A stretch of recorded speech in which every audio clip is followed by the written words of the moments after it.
I'm recording this on Sunday, even though it'll be aired on Tuesday. I have come to France. I'm in the city of Marseille on the Mediterranean coast. Beautiful city. I first fell in love with the city through the Netflix show by the name Marseille, starring Gerard Depardieu.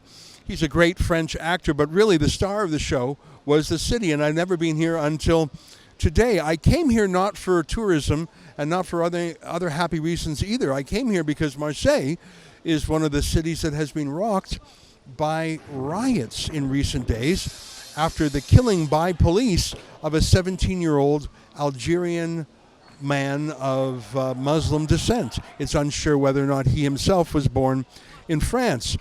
There's a terrible video of the encounter he had with police. These days, everything is on video, isn't it? He was driving a Mercedes. It wasn't stolen, but apparently he didn't have the right paperwork for it. He had had several encounters with police, in fact, quite a number. He had charges from just a week earlier, and the police accosted him, and they shot him. People across France saw that video, and it was simply proof for so many French people of Muslim descent and North African descent that in fact the system was racist, the police especially. Riots broke out in Paris and across France and even in neighboring Belgium. More than 1,300 people have been arrested in those riots. Average age, 17. We're here on Sunday night, the day after that young man was buried. Obviously, the police presence behind me, I don't know if you can quite make them out, but those vans are all police vans. Inside them are riot police. You can see some of them wearing their exoskeletons on their body. They're not yet wearing their helmets, and some of them have guns on their holsters but are not yet holding more serious weapons. So I don't know how the night is going to end. We've actually only been here a few hours, but here's what I've seen. The first thing I've seen is that there are two Frances, or at least in this city, two Marseilles. There's the one you think you know, the beautiful history and architecture, the rich French culture, language, art, architecture, the beautiful port full of yachts, the tourist dream of France. And then you have a different France, and in Marseille it's, I don't know, about 30% of the population. Depends on the neighborhood you're in. It could be 40, 50, or even 60%.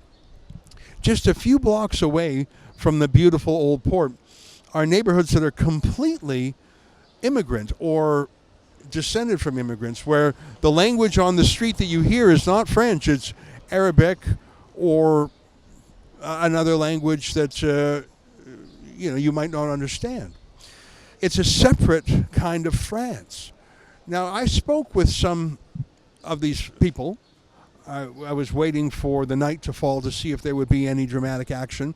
And I just went up to some of them on the various cafes. That French tradition of sitting on a cafe outside a coffee shop into summer's evening is a beautiful tradition. Again, in Paris, you may know it as where women come in their high fashion and men go in their fashion, and maybe it's romantic. But and there's some of that here in Marseille, to be sure, right down by the old port. But a couple of blocks away, and as you're starting to get, like I'm just looking at some shops right here. You have Babylon Palace. It's Iraqi food. You have Turkish patisserie. So many of these different coffee shops are Tunisian or Algerian or Moroccan or Turkish or whatever. As you get more and more into the Muslim neighborhood, you'll notice a demographic change. Some of these patios will have 30, 40 people sitting out front of them without a single woman there. So on the outward face of it, it may look just like France has always looked. Oh, look at that. People sitting in the gorgeous weather having a coffee and a croissant. But if you look a little bit more carefully, you'll notice that in many of them, there are no women. And there's few of them that are more restaurants than coffee shops. Any women who are there are in abayas. Now, that's not 100% the case. There are still some women, often tourists, who are dressed, I guess, in the eyes of Sharia law, immodestly. But the demographic trend is clear which way the city is going. And I mention that because I've talked to a number of these men, and they use different language, but they said that divide, the racist divide against them, is what motivates their revolt. They use the phrase assassination for how the police treated the 17-year-old man who was killed. And instead of using the word riot, they use the word revolt. And it is a revolt in a way, but it's also quite something when you torch a neighborhood. The neighborhood isn't racist, a building isn't racist, a pharmacy, a grocery store. It has that anarchy feeling to it that the United States had with the series of Black Lives Matter riots in 2016. And these riots have smack of an ethnic divide. It's only Sunday late afternoon. It's not even nightfall yet, so we don't know if the riots are going to continue. But in the rest of today's show, I'm going to show you some of my interviews with these Muslim men. No Muslim woman would speak with me. I don't know if they're allowed to even. Some of them put their best foot forward and said, look, France is not essentially racist. There's pockets of racism everywhere. We all have it in our hearts, but we love France. It's a great place to be. I heard some really refreshing comments like that. But in my absolutely atrocious French, I asked some of them, in your heart, are you an Algerian first or a Frenchman first? And almost all of them said Algerian first. And I said to some of them in my atrocious French, I said, how can you say that the French don't include you on equal terms when you yourself do not identify or express yourself as a Frenchman? If you say you're an Algerian first, how can you then have the same at the same time a complaint that the old stock French don't regard you as true French? There was some interesting comments I heard, and we'll have translations on the screen. But I was having a wonderful time in this wonderful city, and I was enjoying my conversations with people from the Muslim community, when one man came up to us who had spoken very vigorously to us earlier about how he was a Muslim first and a French person second, and he extremely aggressively demanded that we delete the footage. And he was physically putting his hands on our equipment, threatening to call police, even though he said he was worried about police.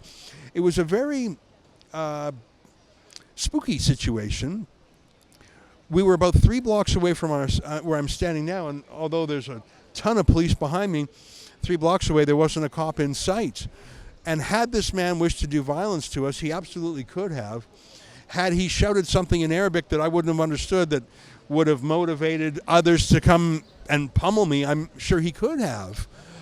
In the end, he did not. But in that moment, I got a feeling for the differences here. There's not a commonality. I was otherized in that moment as they themselves felt they had been othered. There is not a cohesion in France. I'm not the first to say it, but there are 2 Frances. And those are the 2 Frances that have been clashing over the last 5 days. That was an excerpt from the Ezra Levant Show. I'm Ezra Levant. Every weekday, I do a monologue about the topic of the day. Then I interview a fascinating guest either in studio or via Skype. And then I read your mail, whether it's fan mail or hate mail, which is sometimes even more interesting. This is on our premium service, though, called Rebel News Plus. Go to rebelnewsplus.com. It's $8 a month or less if you buy a whole year in advance. You get my show every weeknight, plus Sheila Gunn Reid's show every week. It's called The Gun Show. It's pretty amazing. We rely on you because we do not take a dime from the government. In Canada, that makes us almost unique. So please help us out and help yourself to some great journalism at rebelnewsplus.com.